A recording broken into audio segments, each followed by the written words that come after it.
जब एक्सीडेंट हमार भाई रहे ओकरा बाद से वो ऐसा एक्सीडेंट ऐसा हादसा रहे कि 160 के स्पीड में गाड़ी जाके डिवाइडर से टकरा गई। हम दरवाजा से बाहर निकल गई, आखिर शीशा से बाहर निकल गई।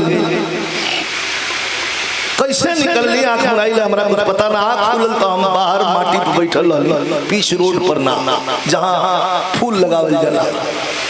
अब पहला शब्द हमारा मुंह से यही निकल रहे, जय माता दी। साक्षात एकदम आंचल में अपने रोक ले रहे।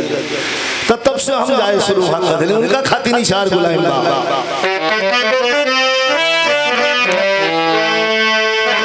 दैत्य संहारन वेद विचारन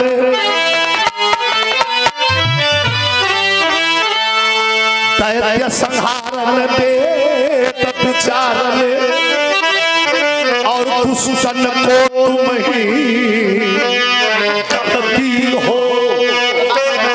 अरे करती सुनल ये धनुबाण और सिंह चढ़े रण में लड़ती हो। तो फिर बाघ बुढ़ान की सिंह की ध्यान धरे सिंह जपती हो।